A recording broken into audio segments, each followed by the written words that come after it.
There are some stories which we're not only an audience to, but may become their participants.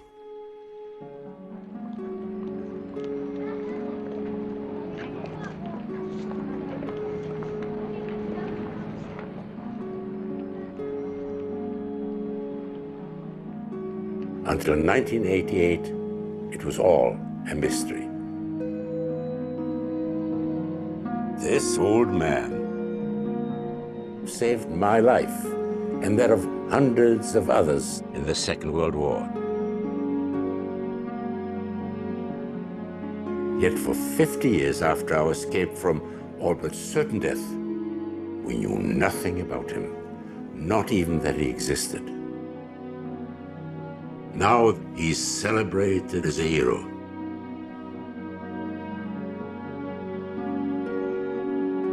He insists that what he did was nothing to make a fuss about. His story came to fascinate people the world over, especially children. They wanted to know more, much more, and they had questions. Why did he do it? How did he manage to succeed in what seemed like mission impossible? So along with others, I set out to discover and tell his story in a film. Given that I owed my life to him, I could have done no less.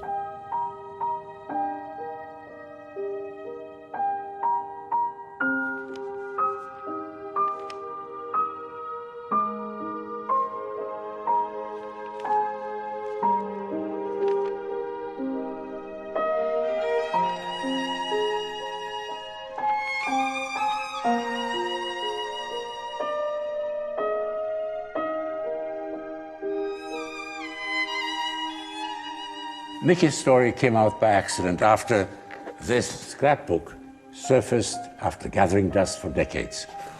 Once it did, though, it set about a whole chain of incredible events. Oh, hey, guys, that's me. Really? Before I left for England. The scrapbook is filled with photographs of children caught up in a lottery of life and death. Some of their drawings, urgent telegrams, and pleading letters from their desperate parents. Messages from a long ago past that brought on a rush of childhood memories.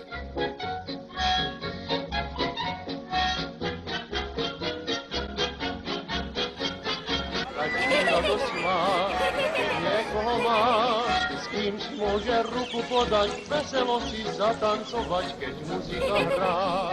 Do bieleho dňa, každý musí veselo sa smiať. Memories of the 1930s, of the pleasures of childhood in Czechoslovakia, the country we all came from. As I remember life in my own hometown of Bratislava, the capital of Slovakia, it was a pleasant, tolerant, multicultural and multilingual place.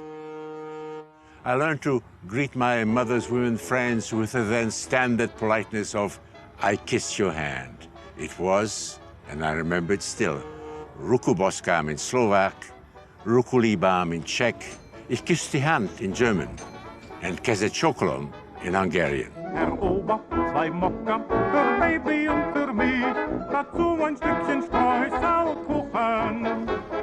What I remember most vividly, though, are the small things, like going to a cafe with my father, and he used to play chess, and we used to get hot chocolate, lots of whipped cream on top of it. From my childhood, as a family, we were very patriotic. My father encouraged us to go to all the Czech wonderful manifestations that took part, because Czechoslovakia was for the first time a country of its own, and we all believed in its great future.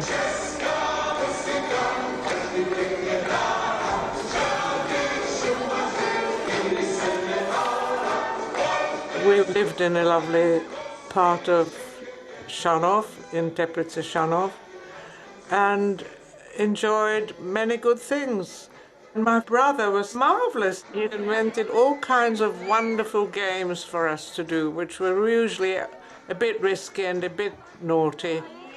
And I would have done anything with him at all. We live in a small village in the foothills of the Tatra Mountains. And we had a very happy childhood. We spent a lot of time in the woods picking strawberries and mushrooms and wildflowers. And we had animals. I had a chicken, and we had one cow. And we planted vegetables, and my mother taught us all the Slovak songs, and we sang together a great deal. Tancuj, tancuj, vykrúcaj, len mi pecku nezrúcaj, dobrá pecka.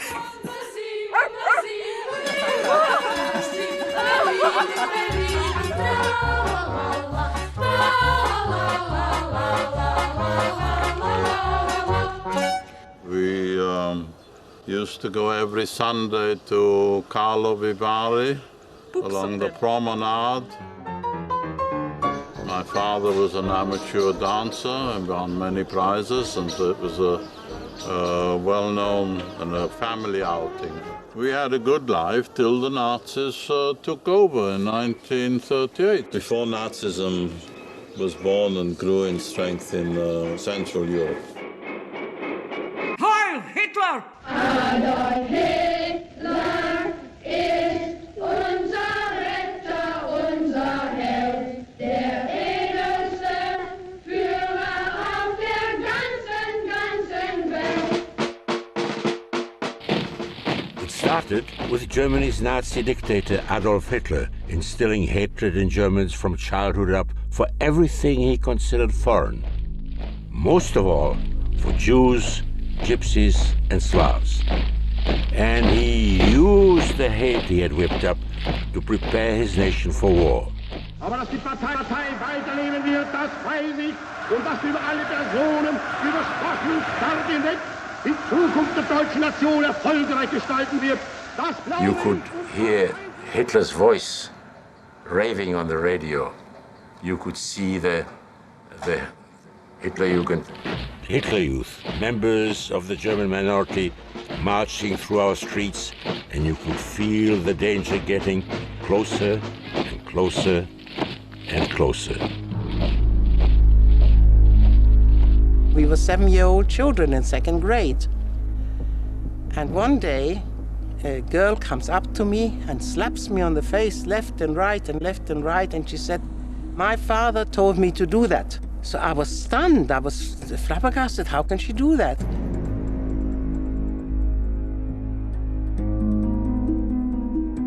I was only about 4 or 5 years old, but I hit my head on a central heating radiator and I cut my head open.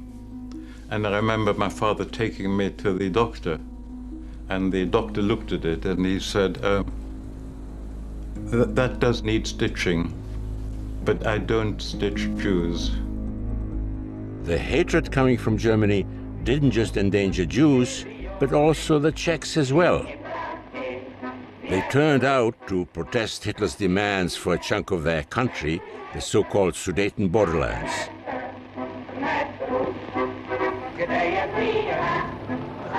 The Czechs mobilized to defend themselves, but they needed help from their allies in the West. Neither in Britain, nor for that matter in any other democracy, was there any great will to confront Hitler and risk war. So the British and French prime ministers went to Munich and ended up signing a humiliating deal with Hitler.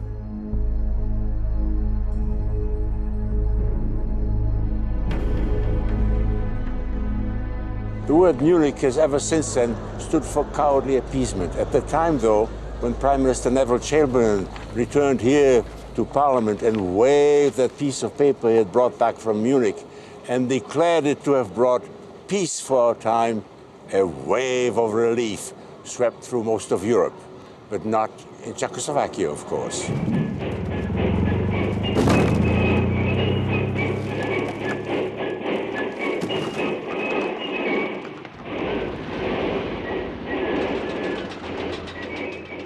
We lived in Sudetenland, this town of Povijevice, which is near to the border of Germany. It all happened so suddenly. My mother took us 4 children. We didn't manage to take anything at all. We just ran for our lives. This was frightening for children. I remember standing in front of a shop window where there was a map of Czechoslovak Republic, and in a black ink was marked in the part which was handed over to Hitler. And there were people all around the shop making all kinds of bad remarks and says, well, we can't do that, we will fight, and we will fight, and we will fight. I remember the following day loading all our few belongings, there weren't too much, on a horse and cart, and we were out of there. My parents, my brother and I, and at the time I was just 6 years old, we had no clue what was going on.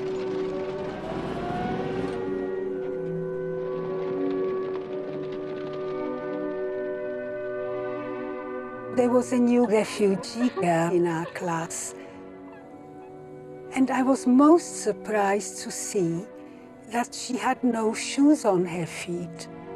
When break came, I ran across the road and took out of my wardrobe my best shoes and brought them to her. I told Mother what had happened. Tears appeared on her face, and she hugged me, and she said, "You did the right thing, my little girl."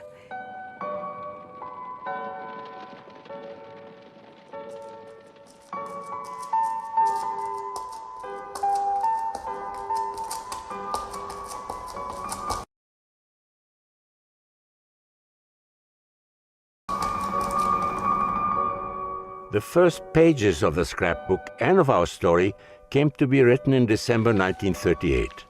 You look at the pictures and the list of all of us, and you have to wonder, what made a 29-year-old Englishman do such a thing?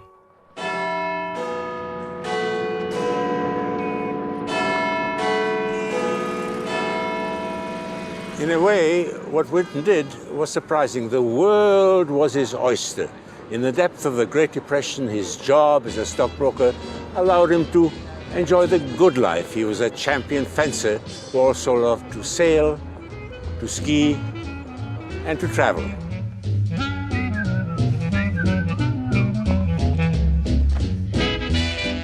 In 1938, with Christmas approaching, Winton had his mind set on going to Switzerland for a skiing holiday. In other words, he wasn't exactly the kind of young man you'd normally associate with a passion for altruism. At least not until that phone call that changed his life, my life, and the life of so many others. Hello? The phone call was from Prague, from Martin Blake, a friend with whom Nicky had planned to go on that skiing trip. Blake said he couldn't make it because he had gone to Czechoslovakia to help people in trouble with the Germans. So Nicky decided to forget the ski trip and join Blake to take a look at what was going on there.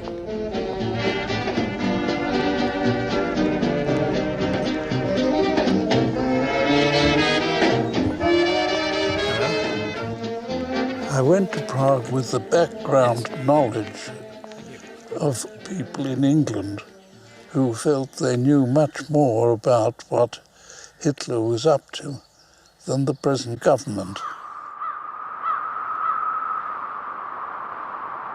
The first thing I did then was to go around the camps where all those people endangered by the Nazis were living, innocent huts with one little stove in the middle, and the conditions were pretty terrible. It was very cold, snow on the ground. A lot of the refugees were really in very bad shape. They felt that the days were numbered before the Germans were going to arrive in Czechoslovakia. But how could they save themselves? What could they do? Where should they go? They were stuck. While Winton was in Prague, he was given a map that shook him up. He showed the map, a map of German plans and ambitions for territorial expansion to France. It says, Ein Volk, ein Reich, ein Führer, one people, one empire, one Führer, Großdeutschland. And what it showed was that the Germans had ambition to take over the whole of Europe. Nobody had believed it.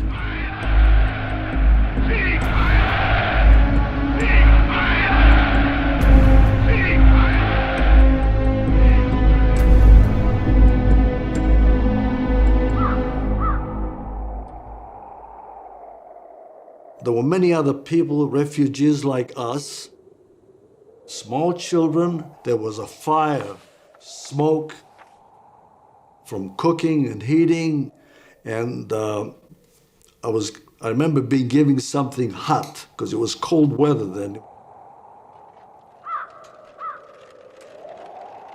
The desperation was not just among the poor in the camps. In Prague and elsewhere, anxious parents, having heard about this concerned Englishman, headed for Winton's hotel. Well, I didn't get much sleep when I was at the Schrobeck. I got to bed very late, and there were people knocking at my door in the morning.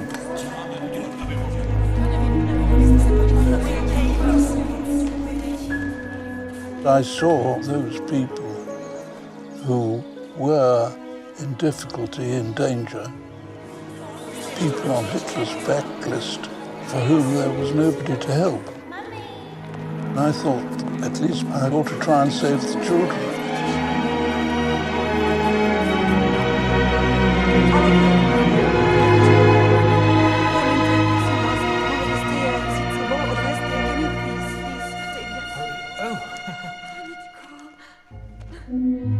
Everybody in Prague said, look, there is no organization to deal with the children. We can't deal with them. Anyway, nobody will let the children in on their own. But if you want to have a go, have a go. And I have a motto that if something isn't blatantly impossible, there must be a way of doing it.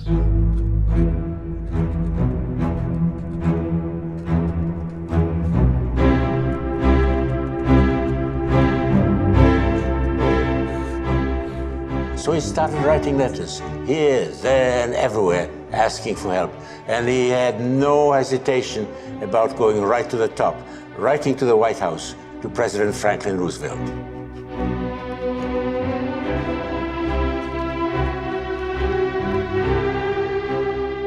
A few weeks later, he got a reply.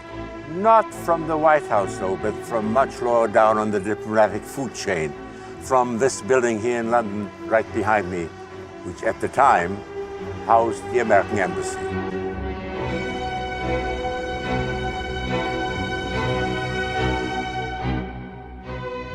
And the reply said, the United States government is unable to permit immigration in excess of that provided for by existing laws.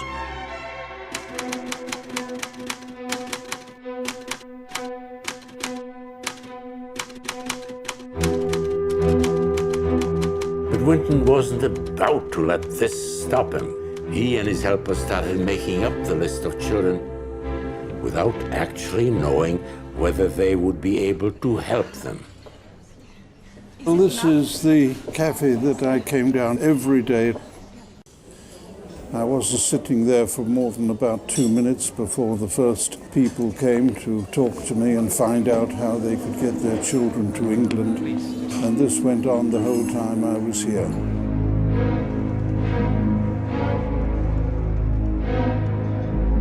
The picture must be of good quality.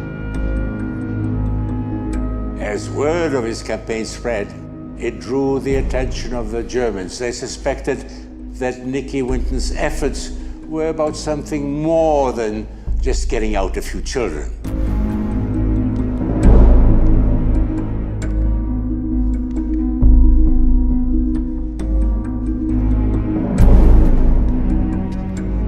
When their distant observations produced nothing, they decided they needed to get closer to him, which they did, using one of the oldest tricks in the spy business, the lure of a beautiful woman.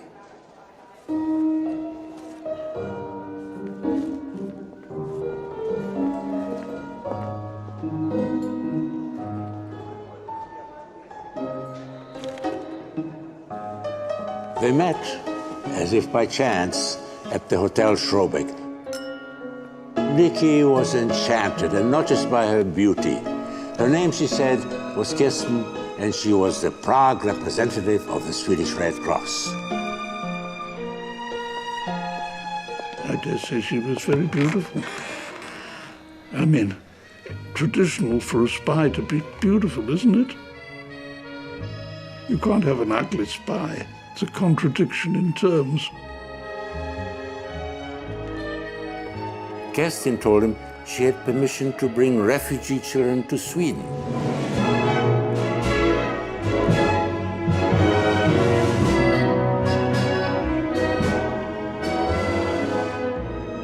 Winton's hopes soared. Finally, a chance, perhaps, to get some children out. Friends warned him that she was a known Nazi spy. Nicky forged ahead anyway and kept on seeing her.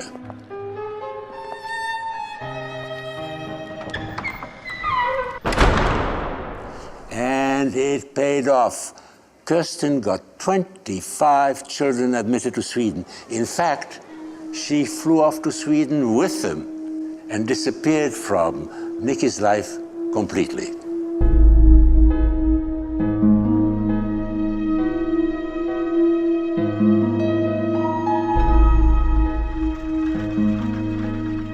My parents tried every way to get us out of Czechoslovakia. We tried to get to America. We tried to get to England. We tried to get to Palestine. But all the governments said, our borders are now closed.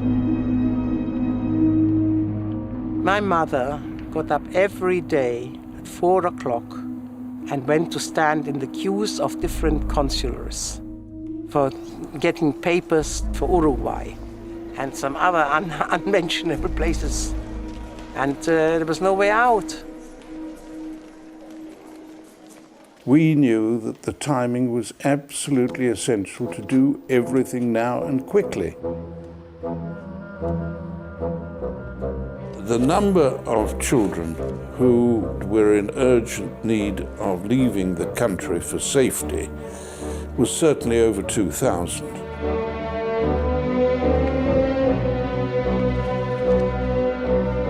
Winton kept on meeting with the families, working on a list of children.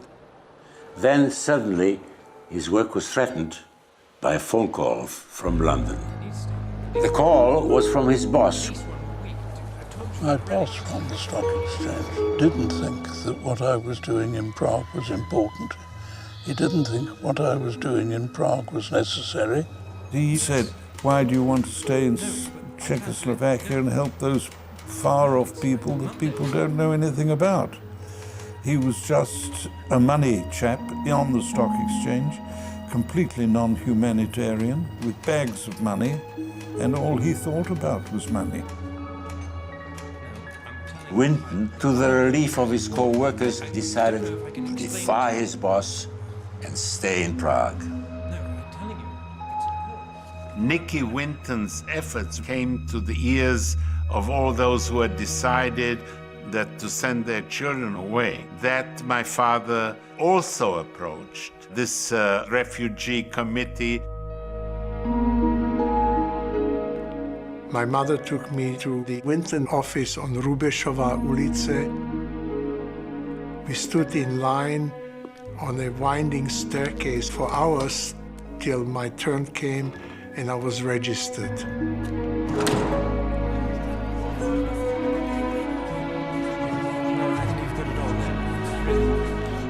The parents exchanged their hopes and fears, and we children eyed each other for potential friends.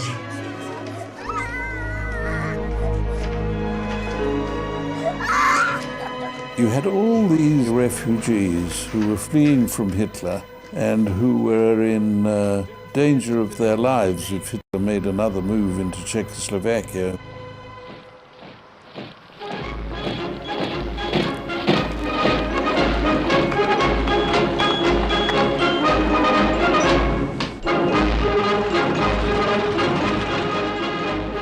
This was the day the Germans occupied Prague.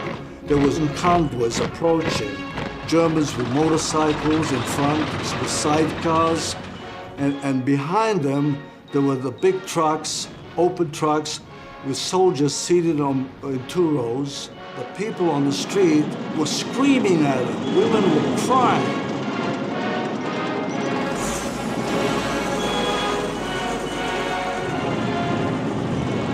Finally, a very large Mercedes drove past. Hitler standing there with his arm raised, with 3 officers sitting behind. It was so quiet, it was like if you could hear a pin drop.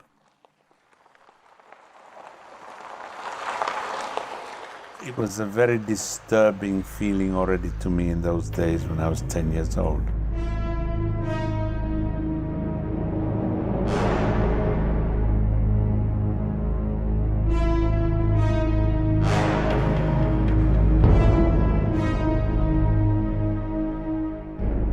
As soon as Hitler came in, so a Nazi officer came to our school and said, "Who are the Jewish children?"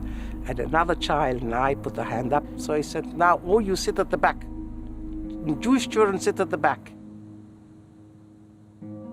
When he went out, the headmaster came in and he said, "From now on, the back seat is the seat of honor.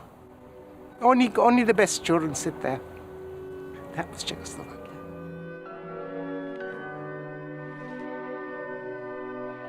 Winton rode all over looking for countries to take in his children. Only one responded positively, his own country, Britain. The rest of the world closed its eyes, its ears, its hearts, and its gates. Winton started his work in London from scratch. There was no organization, no existing pipeline, and he was convinced that time was running out, that war was about to come. From this house on London's Hampstead Heath, Winton conducted his campaign to get the Germans to let the children out, the British Home Office to let them in, to find British families to take them into their homes, and to raise the money to make it all possible.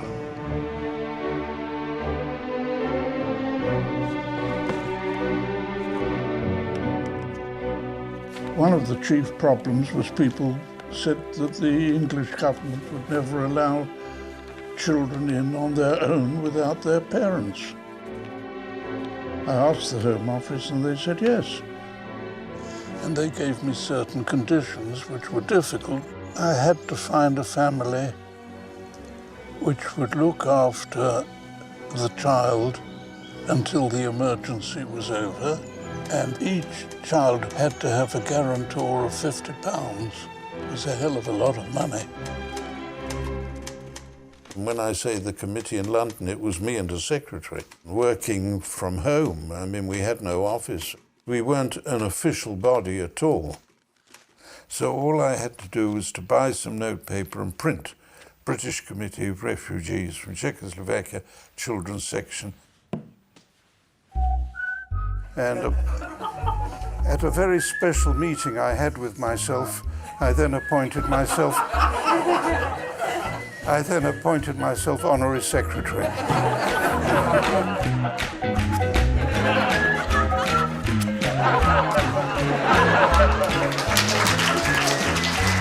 And then I had the police round and asking me why I had so much correspondence with Prague. The situation in Prague was serious. There was active, menacing hostility from the Germans.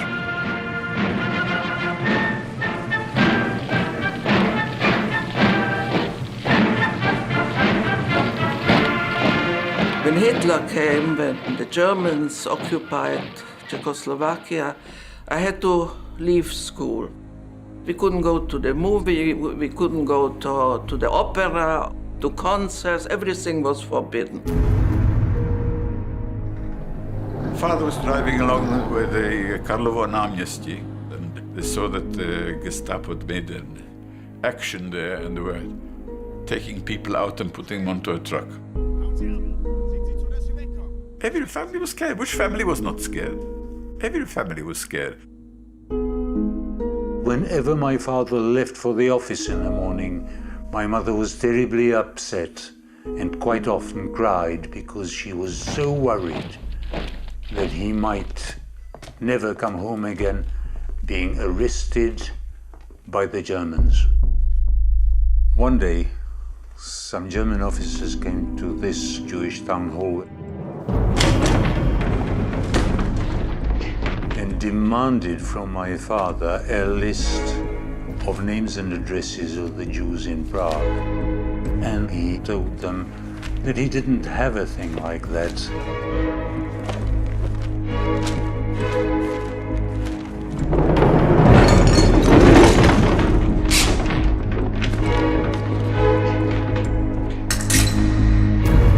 My father was a wanted person, and he was warned to leave.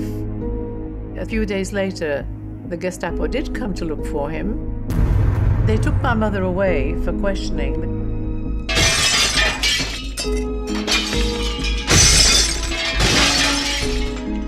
Well, I was beginning to pick up tension and worry in the grown-ups. My uncle and his wife committed suicide.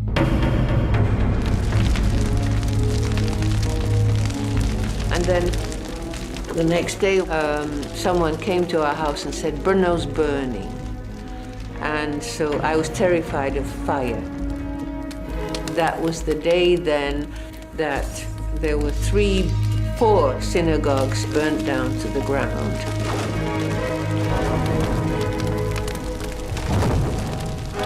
As the despair of the parents grew, so did the pressure on Winton, with photographs of applicants continuing to flow in. A simple snapshot could often decide the fate of a child.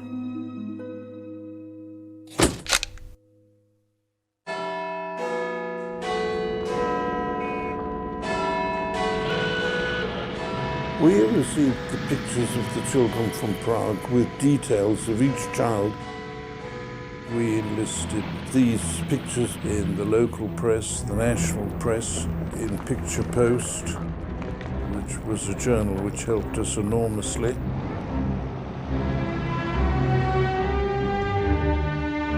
What made Winton so effective was that in addition to his skills as a salesman, he also had a creative spark and a willingness to experiment.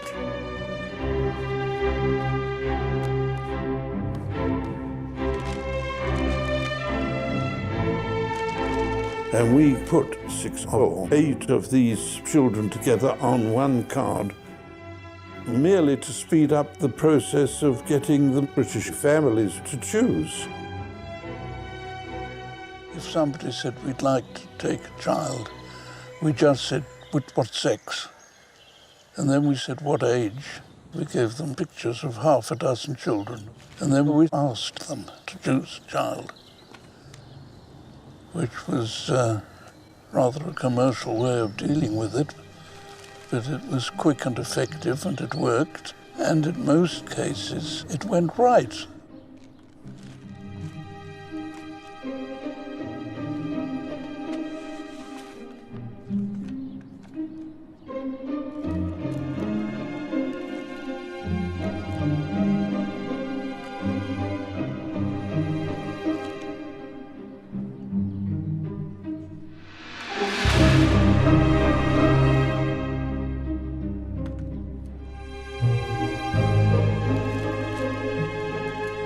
Well, when somebody wanted to take a child, say they were up in Newcastle from London, which is a long way away, we got somebody in Newcastle to vet the family to see that the family was okay. Then we got to send them photos of a number of children. My father came home with his eyes shining, grinning from ear to ear, and said, "We think we may be able to save a child." And my mother said, "That's all very well with your head in the clouds, always saving the world, but how can we afford it, an extra child coming into our home?" And my father said, "We'll work, there's a child in need, we'll work out, can we afford it, later." And he got from Nicolas Winton 2 photographs and put them in front of me and said, "Now, these are little girls who are younger than you, now you must choose. This isn't just a game anymore. You have to be serious." So I chose Vera Diamantova. How did you feel when you were told or asked that you were going to go to England? We were sitting round a little table, you know, having supper, but Mother wasn't eating, and suddenly she put her knife and fork down and looked at Father and said very quietly, "I heard today that both Eva and Vera can go to England." And my father looked up and there were tears in his eyes, and as he said, "We'll have to let them go."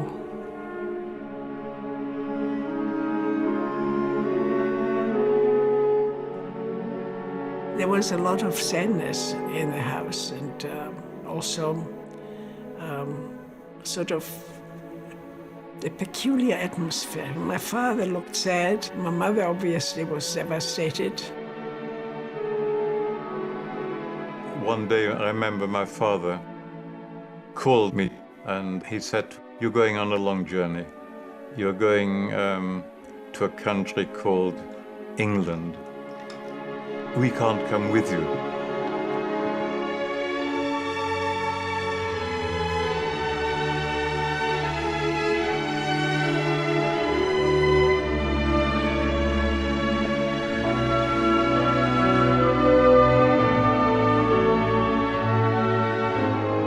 The pressure from the parents was incredible.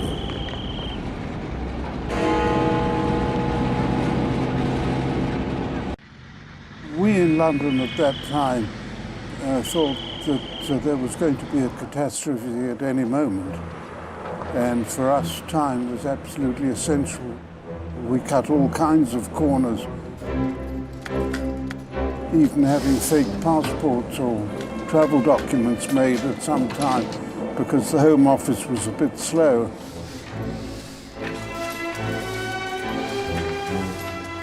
But it was a forgery to bamboozle the Germans, really, not to bamboozle the British. We didn't bring anybody in illegally. We just speeded the process up a little.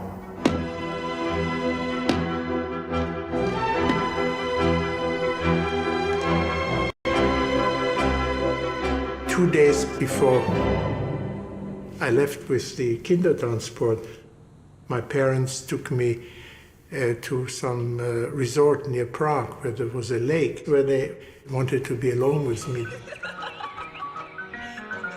I saw a very pretty young girl there, and I offered to teach her how to row.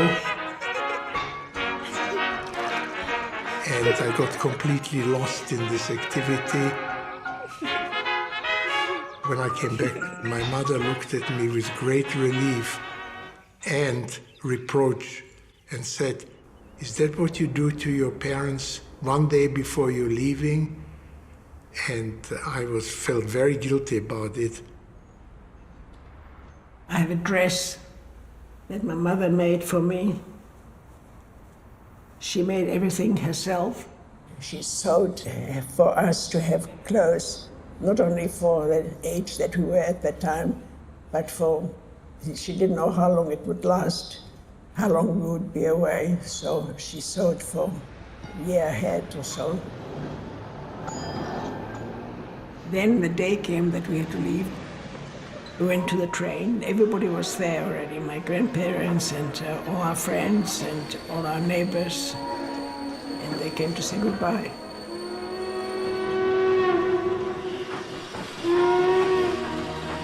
mother, with a friend of hers, took me to the station. I can still see the tension on my mother's face, looking anxious. There were German soldiers with a swastika standing nearby, lots of other parents seeing their children off, and a clear sense of tension, which even a 6-year-old child felt. My mom, she's crying so hard, and she was hysterical. And she's asking us over and over, are you sure you want to go? Are you sure you want to go? I'm frustrated. Why is my mother crying like that? I've never seen her like that. Transport was due to leave. I'd get a message from the Germans. We can't let the transport go unless you give us so much more money. So they were terrible. You just had to find the money. I mean, it was an egg you couldn't unscramble anymore. There's no way you can cancel a big operation like that.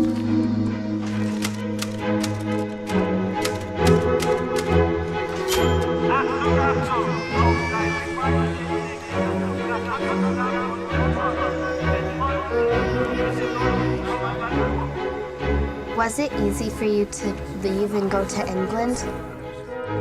I have to say, it was, because I was looking forward to it. I mean, here I was a kid from Central Europe, and I was going to England. I was going to London.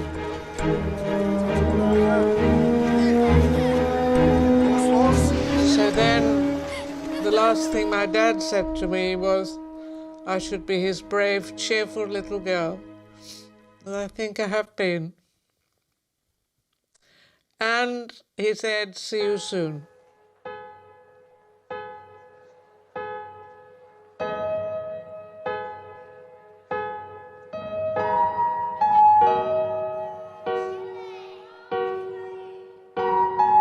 My mother was beside herself. My little sister was crying. My mother wanted to hold her. She took my sister through the open window of the train. We kept on telling my mother to keep her, when she took her out of the window. And she held her. I know how much she suffered, really. I can just visualize it. It just makes me cry when I think about it.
And if she hadn't put her back on, she wouldn't have survived.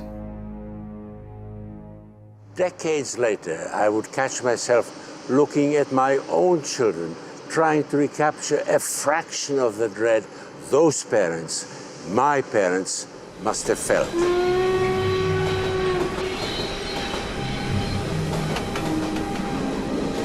Today, if you have to realize the sacrifice our parents did for us. They didn't know where they were sending us to.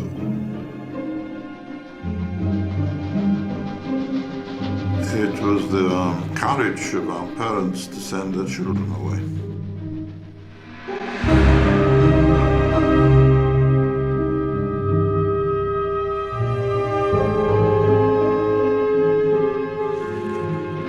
We only had one little suitcase and a little blanket, and we sat on these benches here in the carriage like this. And there were a lot of children, and A lot of crying. everybody was crying. It was a long journey, and so I climbed up on the shelf like this, and I could stretch my legs, and it felt good. I was happy. 70 years after we left for Britain, many of us found themselves making the journey all over again on a special train. It was a time to remember and reminisce.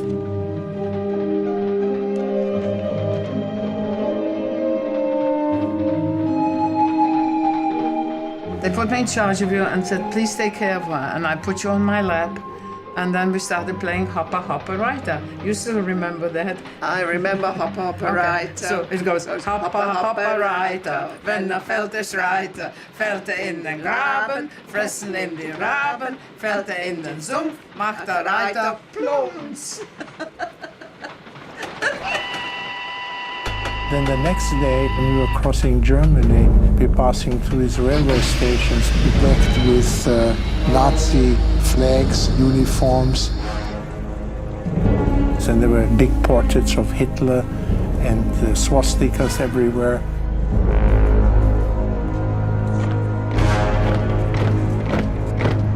We arrived at the German border. There were lots of Germans crowding around, and we wondered what was going to happen.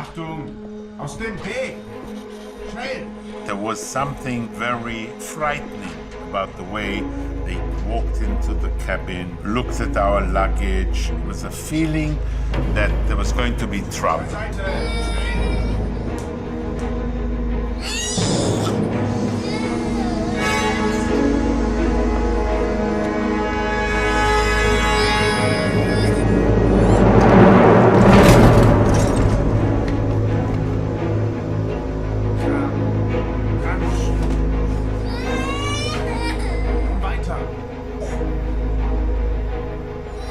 We were terrified that they would do something like maybe arrest us. We didn't know. I mean, we had the biggest fears. We were dumbfounded. But finally they got off and we were delighted. We breathed a sigh of relief.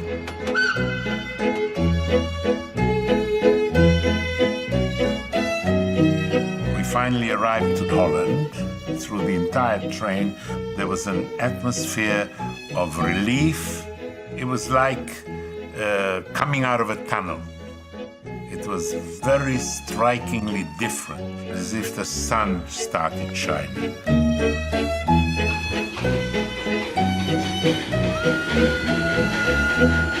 We came to the windows and we started shouting, Hitler, Göring, Goebbels, Dopperdelle. Dopperdelle means into the ass. And we were very happy about this. Yeah, I remember very well that the first stop in Holland was at a railway station where there were a group of ladies. Some lovely ladies dressed in Dutch national costumes came. And they smiled, although we couldn't understand the word they said. They didn't have to talk. It was clear that we were going to get something good to eat.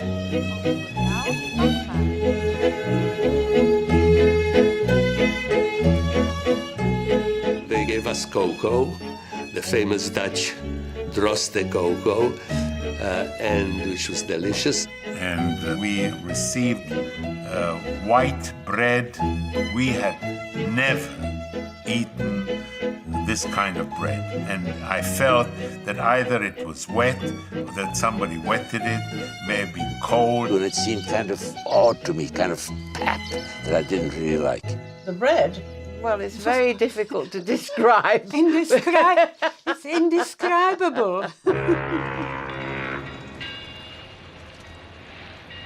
We finally did reach the Channel coast and boarded a ship, and the ship just seemed huge to me because the only ships I'd ever seen before in my life were the little paddle steamers that went up and down the Danube in Bratislava.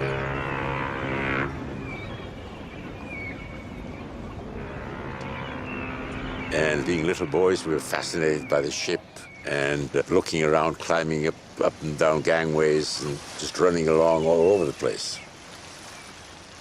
It was fun to go on a boat. I'd never been on a big boat to cross the channel.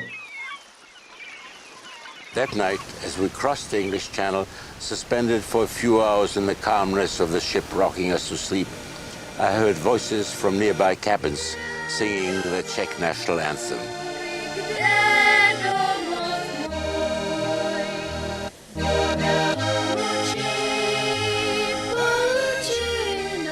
De domov můj, where is my home, where is my home? It was a question that remained unanswered for many of us for years. A question that for a few remains unanswered to this day.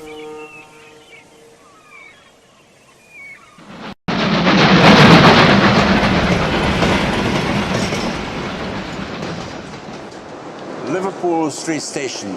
This is where we arrived in London. It's all changed, of course, except for all the noise. What I remember most is one of those little odd facts that stick in your mind your whole life, and that is getting off the train, that you didn't have to climb down to the rails as you did in Central Europe, that the platform was even with the train door, and all you had to do was just step out. I was very, very impressed. Liverpool Street Station saw the arrival of another group of refugee children, another piteous cargo thrown overboard by the ruthless code of the modern European temper. A special effort is being made to help the refugees on Mother's Day. Then the train arrived and you had up to 200, 250 children getting out, and you had to get the right child to the right family.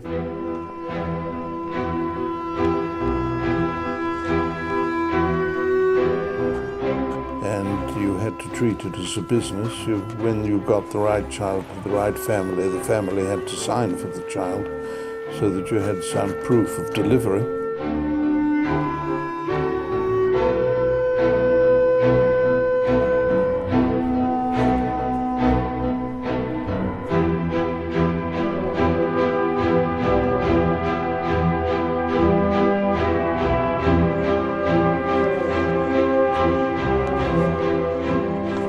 Assembled us kids in a corner.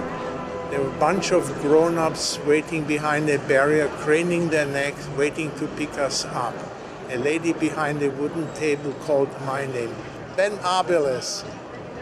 A lady my mother's age came over, embraced me, and kissed me.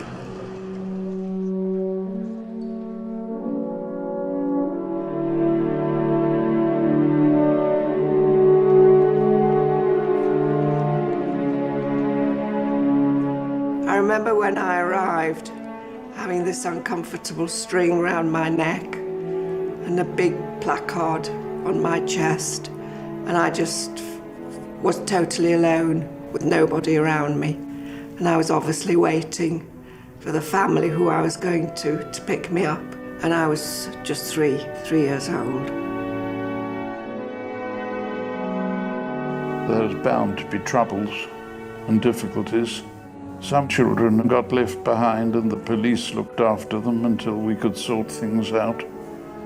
It was fairly chaotic, but it worked out.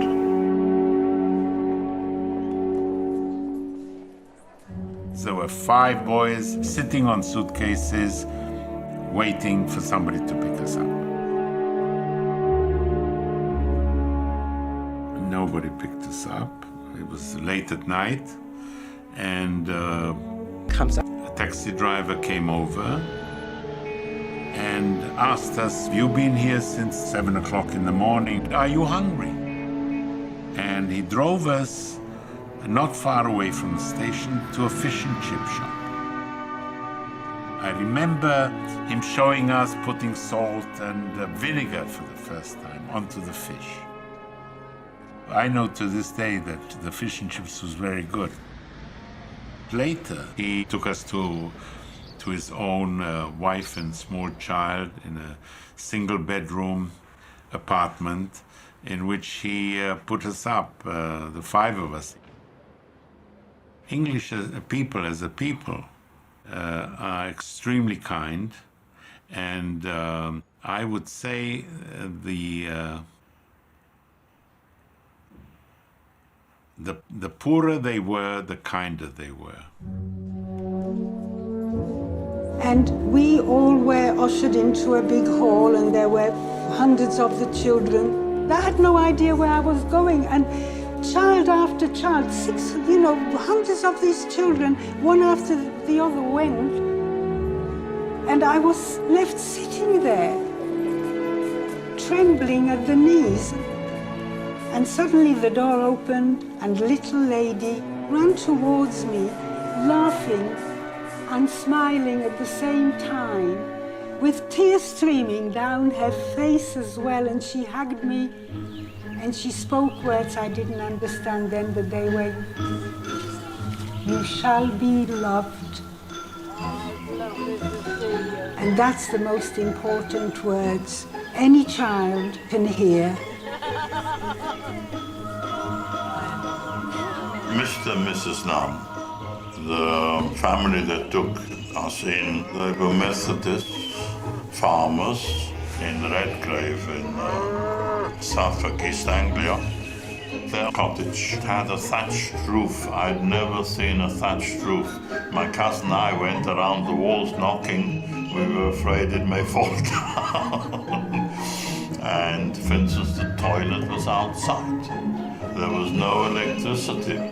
And they were good to us. They were true Christians in the real sense of the word.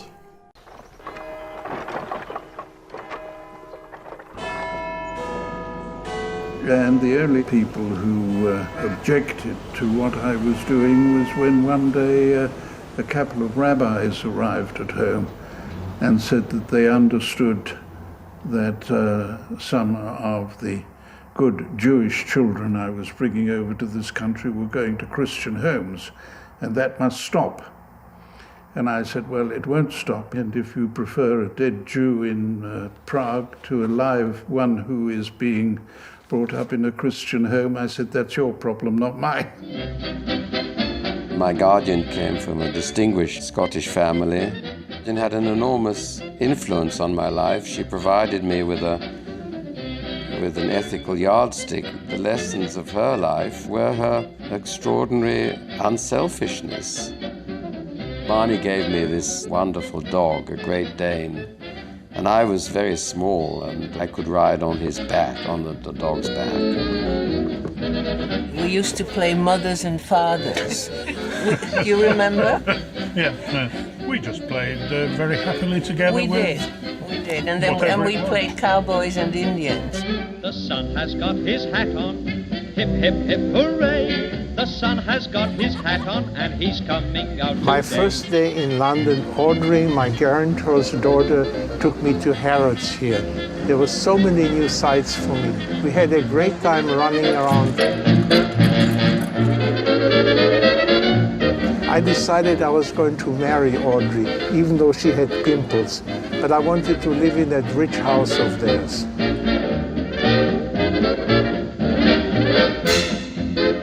Once the children had arrived and with their new families, I had no contact with them anymore. I knew that they were being well looked after, and some went to the Czech school in Wales.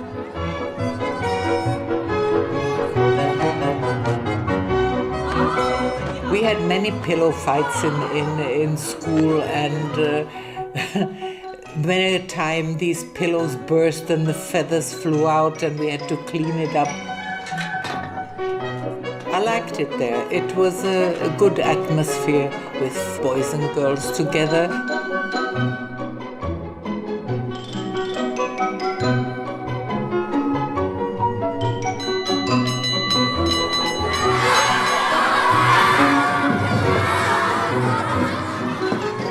Let's face it, I couldn't run down those stairs like that any longer.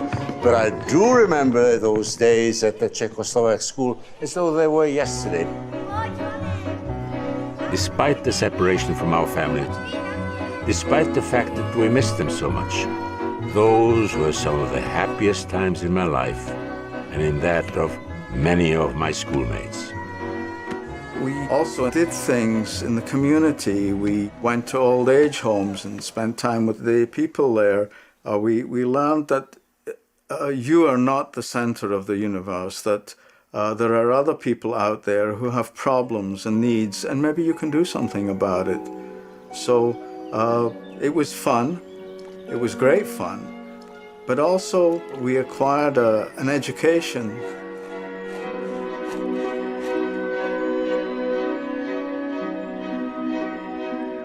Well, we were all crazy about the boys, all of us girls, you know. We tried to attract their attention in every way it was possible, and when I look back at it, we were absolutely nuts. I was inexperienced with girls, and I asked my brother how to arrange girls when I finally took them out. His advice was I should take them to the cinema and when the lights went down to put my arm around her and that everything else would follow. But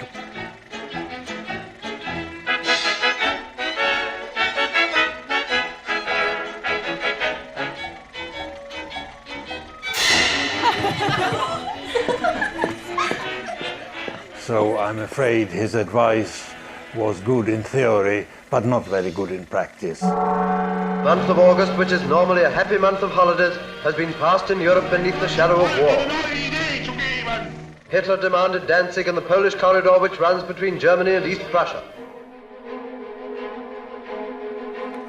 I've got a letter here which my father wrote to the foster parents.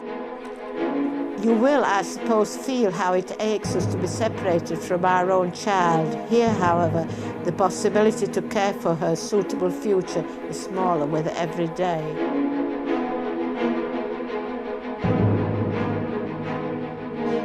As the months passed, Winton knew the end was nearing, and so he kept on pressing even harder for permits for more children.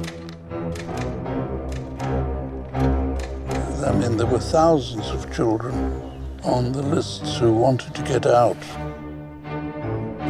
We had organized 8 transports from Prague. No transport completed the operation. I mean, it was an operation without end. For the beginning of September, we had arranged our biggest transport, which would have comprised 250 children. All the paperwork was done, all the families were prepared to take the children, all the children were waiting in the train.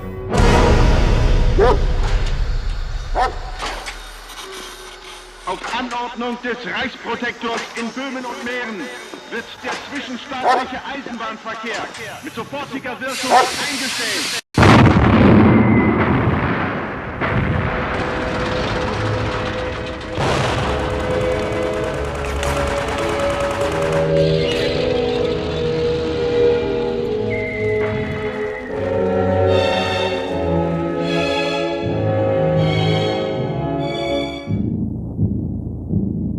We shall defend our island, whatever the cost.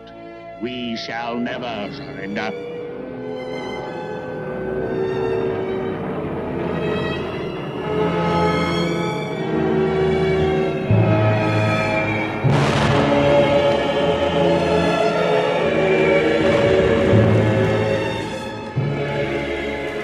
I was in London.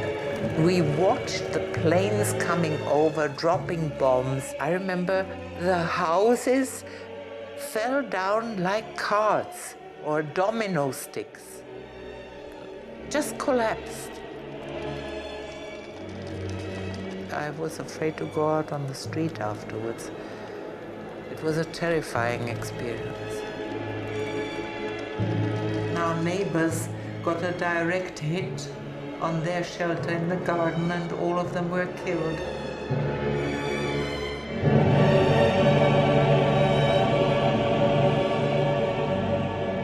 During the Battle of Britain, bombs were raining down on us every night.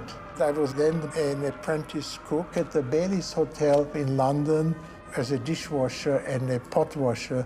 And every night, practically, we ended up in the air raid shelter.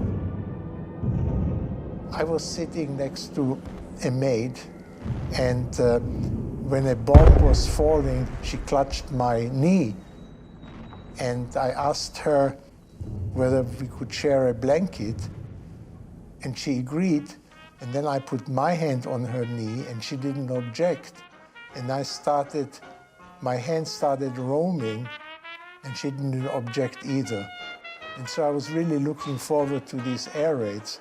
But then there was a lull in the air raids, and I missed her so much.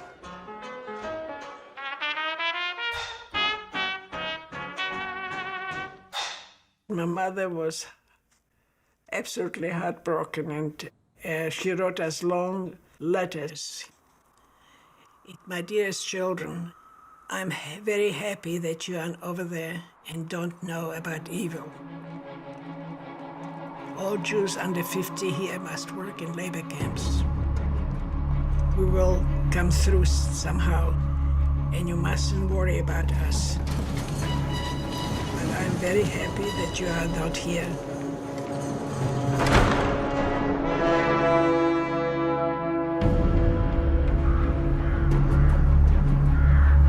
We learned about the concentration camps and the possibility that our parents might have been taken to them.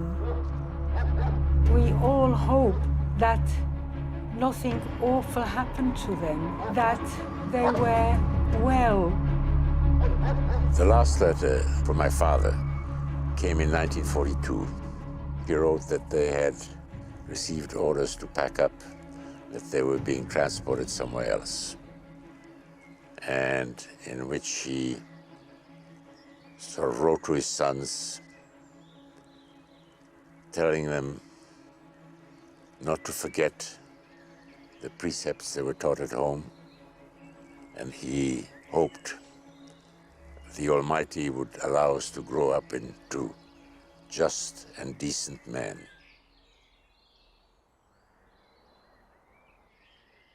And that was the last thing I heard from my parents.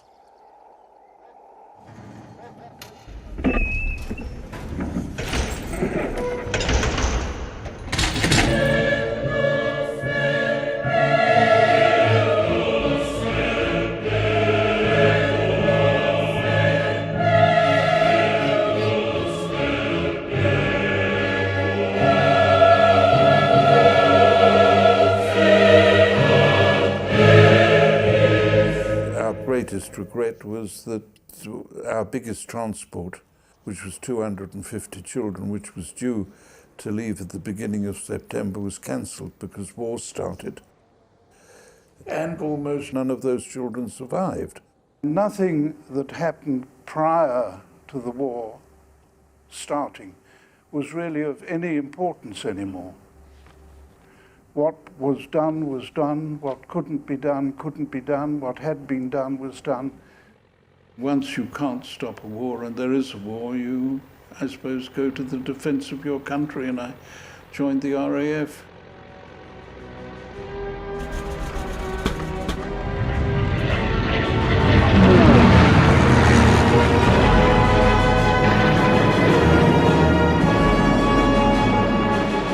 I joined the Royal Air Force, our Czech squadron, number 311, and our job was to look for enemy shipping.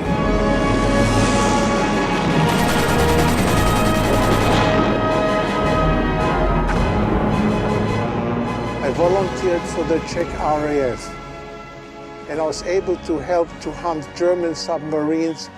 I wanted to help to liberate my country.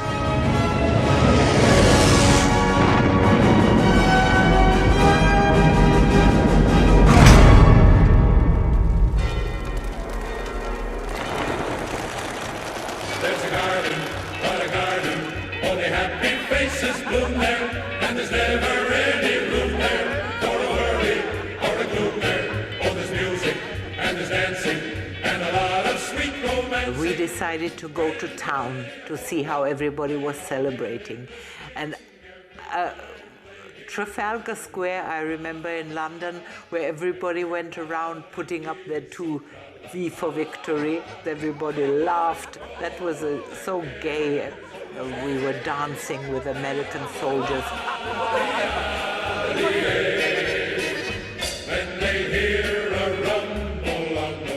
We returned to Prague with the whole squadron. All of us very happy to be home. There was a huge parade in Prague, in which I took part as well. All the girls were dressed in national dress, and all of us enjoyed it.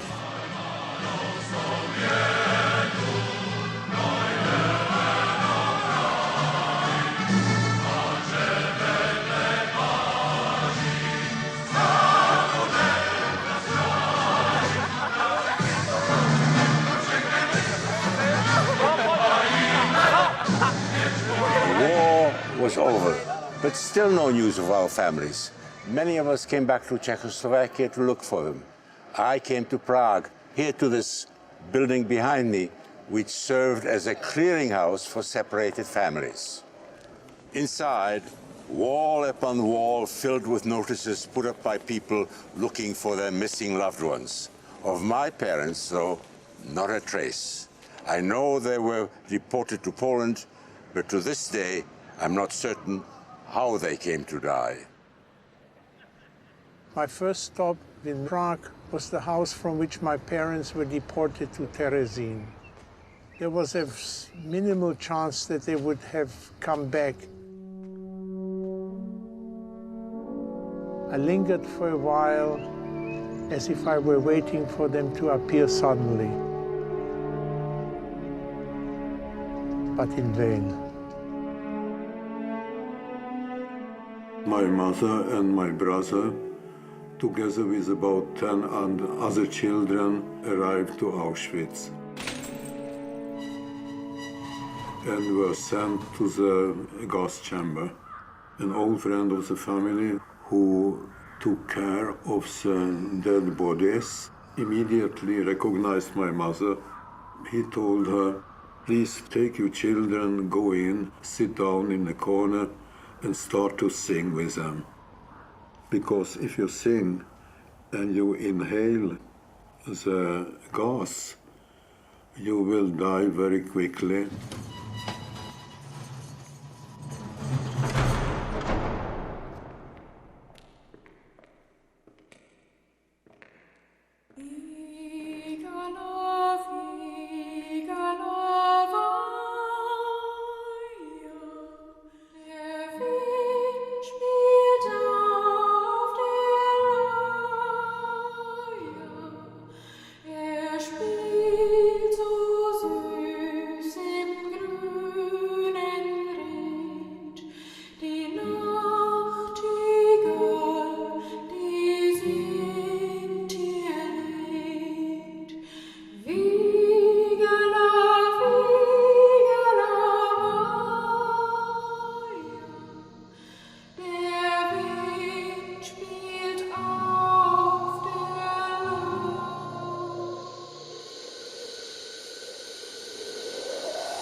When my parents went to concentration camps, and when they saw other children around them, young boys and girls being taken to gas chambers and so forth, that they must have then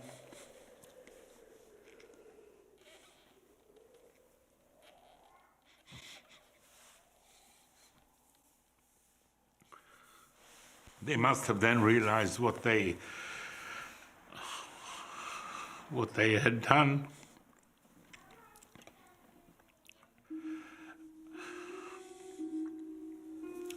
When they sent the children.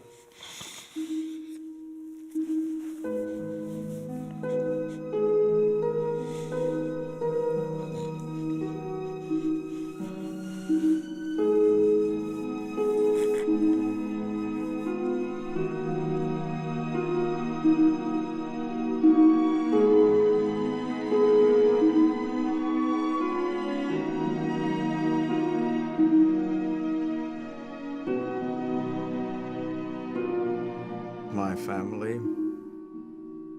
My parents, none of these people survived. So after the war, we had to continue living to overcome the past. We were all young. We were beginning. We had to build careers.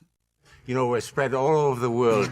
Some of us in Canada, in the States, in Israel, in Australia, in France, in Britain. Wherever we ended up, the most important thing for us was to start a new life with new families.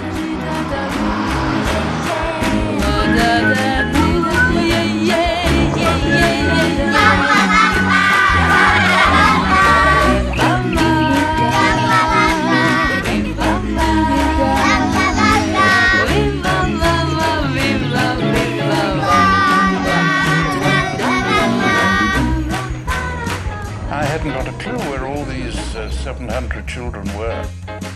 I wasn't in touch with any of them. For me, it was an episode, and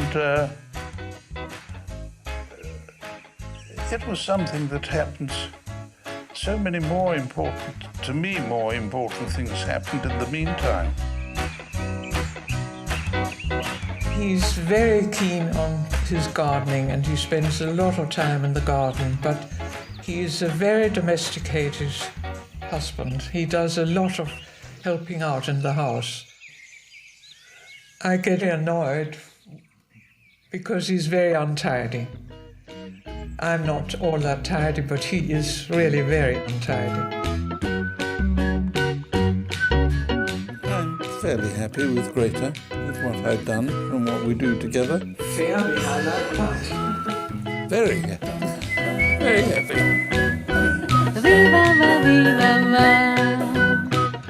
Any good marriage is a marriage of compromise. The only thing was, Greta compromised more than I did. She was quite a very, very special person. If you're in love with somebody, everybody says when that person dies, after a time things will get better. It's not true. They get worse. Instead of living, you just exist.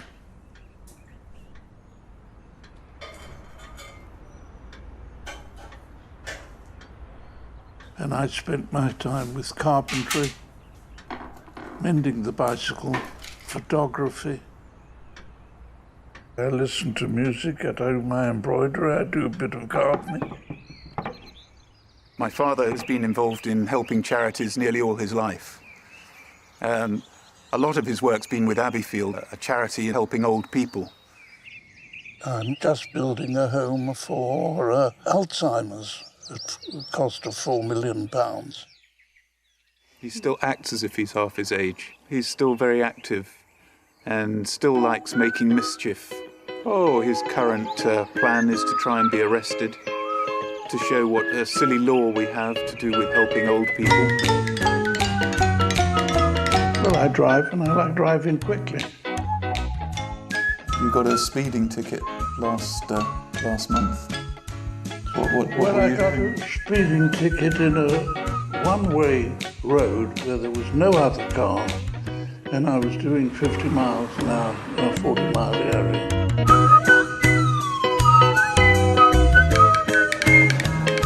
The police said, "Have you got any excuse? Have you got any reason why you were doing it?" I said, "Yes, I had to get to the lavatory."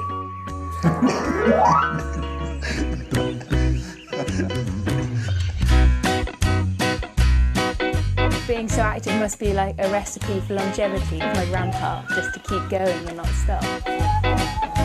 Nicky, your last words before you go. My last words was that I hope I'll come back.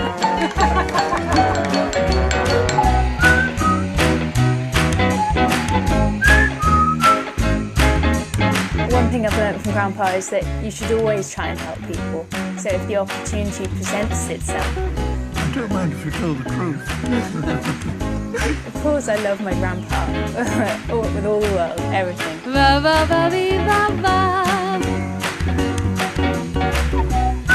When you're young, you take everything in life, including survival, for granted.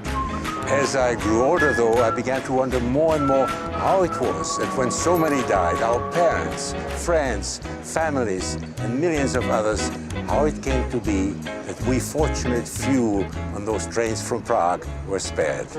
That is, until 50 years later, when this scrapbook surfaced, then we knew.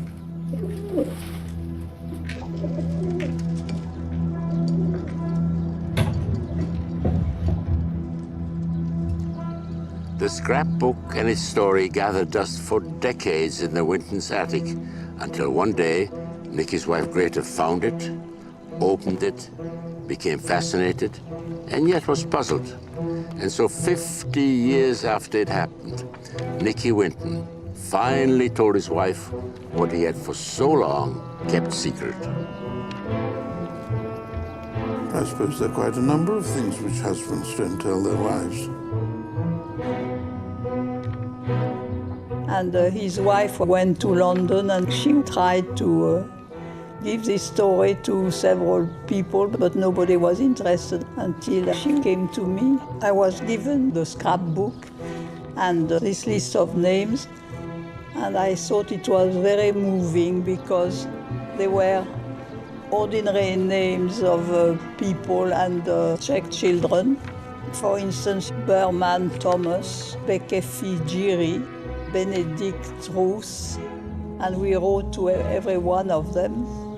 And from these over 600 names, we got 250 answers. And most of the children were delighted. They did not know who had saved them, and they did not know their own story. It caught the eye of Esther Ranson, who was working for the BBC.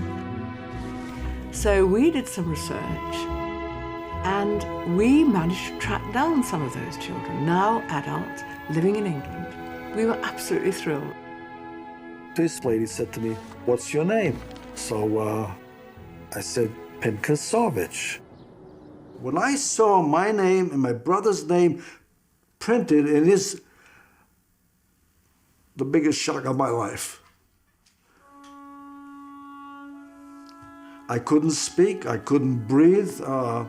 I've had goosebumps all over my arms. All these years, 50 years,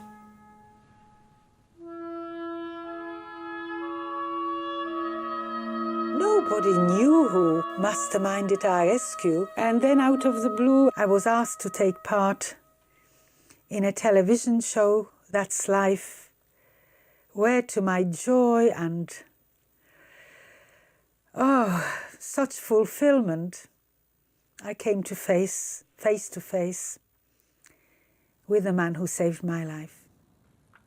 They got me there in a way under false pretenses. Well, then I was sat in a seat which was focused on the camera, and I became part of this program. I didn't know I was going to meet for the first time the children that I'd brought over so many years before. He managed to save 664 children. This is his scrapbook. There are all kinds of fascinating pictures in it. Perhaps you can see, this is a picture of Nicolas Winton himself with one of the children he rescued. If you look at the very back of this scrapbook, fascinating things in it, all the letters. But back here is the list of all the children. This is Vera Diamant, now Vera Gissing. We did find her name on his list. Vera Gissing is with us here tonight. Hello, Vera. And I should tell you that you are actually sitting next to Nicolas Winton.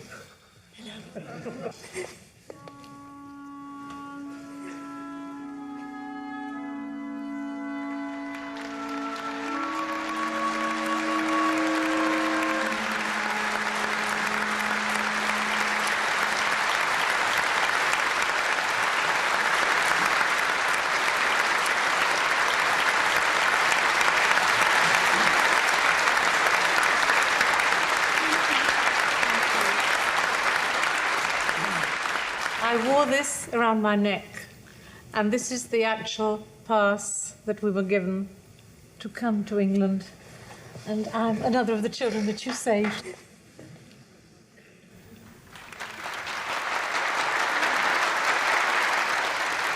ask, is there anyone in our audience tonight who owes their life to Nicholas Winton? If so, could you stand up, please?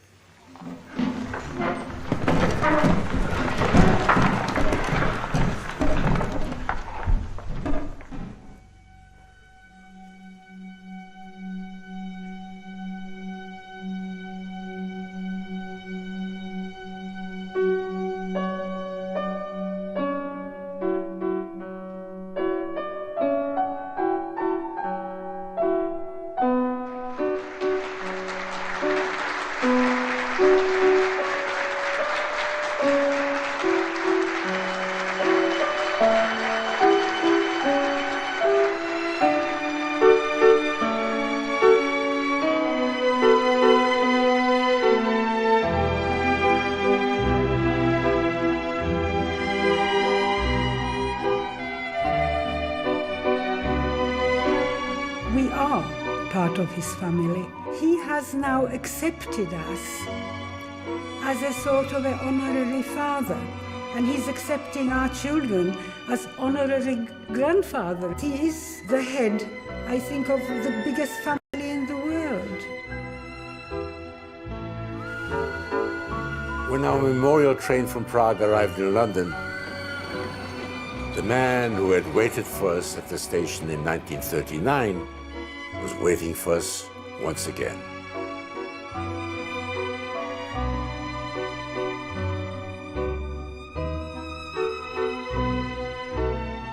This time, though, at age 100, we knew who he was.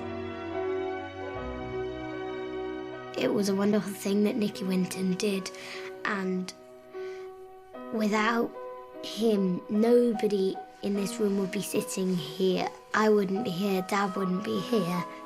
So it's quite a wonderful thing that he did.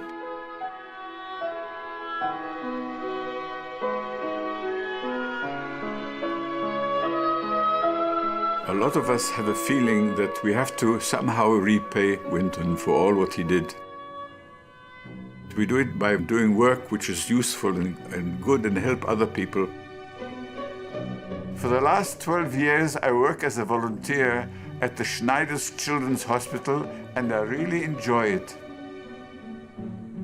I did some work in research on ballistic missiles, but after that, I changed my career completely. We built this church first, and then home for adults with severe mental handicap. I've always felt that I owe something to Nicky Winton, to my parents who were so courageous and sent me off. And so I always felt that I need to help people, and I've done that in the soup kitchen, and throughout my life I've always tried to be very helpful. I spent most of my professional career working on semiconductors. We invented the thermoelectric power generator, which provides electric power to the spacecrafts Voyager 1 and 2 on their way to Jupiter, Saturn, and the other outer planets.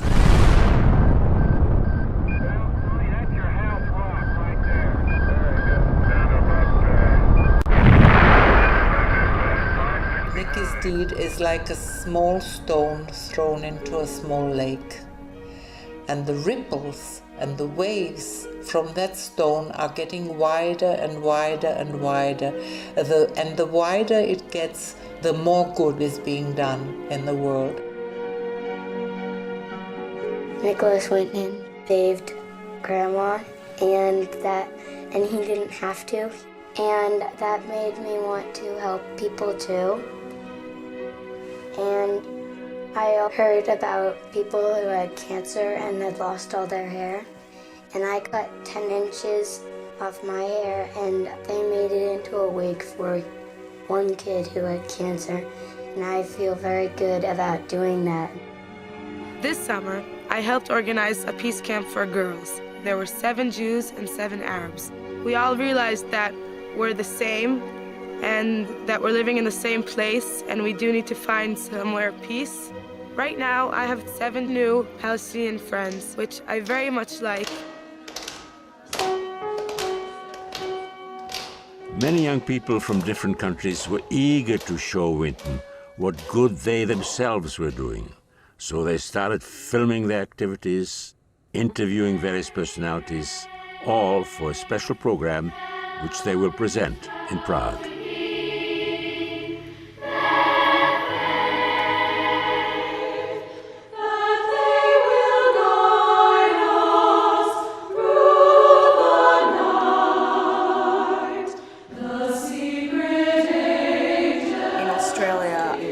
Shipped out clothes and packages to people in Ecuador, and it was really nice getting letters back from them as they were writing and trying to, and expressing how appreciative they were to us that their lives had changed. Winton is showing that with perseverance and determination you can achieve anything. In Cambodia, where we arrived, we have seen children dying on the streets. And there was no organization helping HIV/AIDS kids. And we have decided that we have to help these children. The problem was that everybody was against this idea, saying that what two Slovak people can do in faraway Cambodia. But we have decided not to give up. I remember Nicolas Winton said that everything is possible if it's fundamentally reasonable. All stories that help children grow in a world in which humanity is being celebrated and inhumanity denounced, these stories are important. Everybody can help, even children can send their letters or small things to the kids to show them their affection and love, that there is somebody far away thinking about them. It's a big help. We have saved and treated over 5,000 children, but still we have a lot of work to do. A lot of children still waiting for us.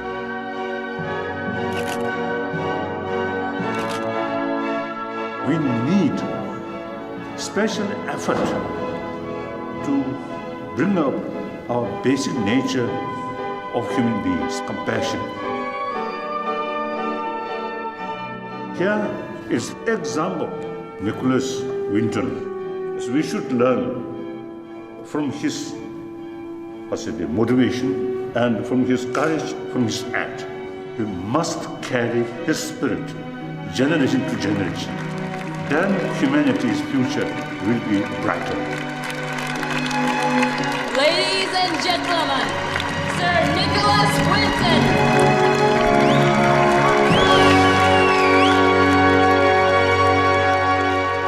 We've been so much impressed by Nicolas Winton's story that we started our project, Suitcases for Cambodia.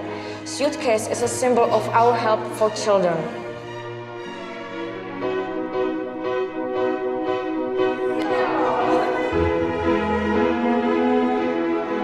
I just think that every single person on the earth needs to know that they're special, that they're loved.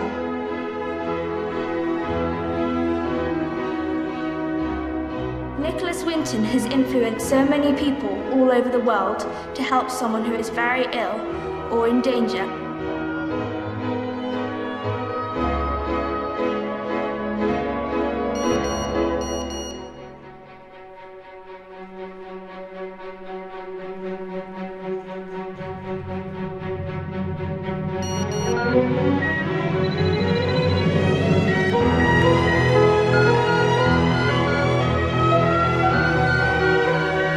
You don't have to be a politician or a billionaire to make a difference. All you have to have is some ambition and courage.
I never thought what I did 70 years ago was going to have such a big impact as apparently it has.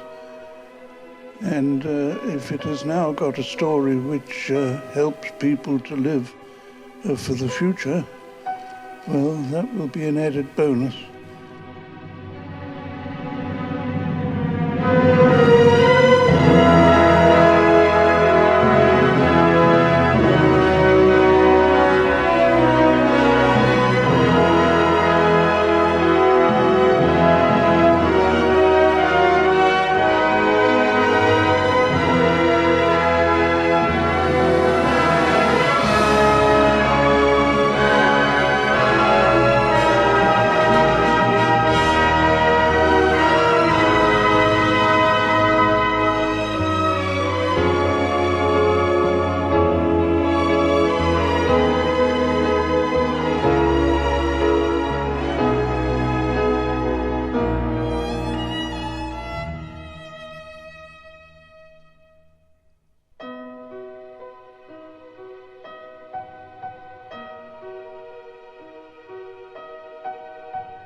Every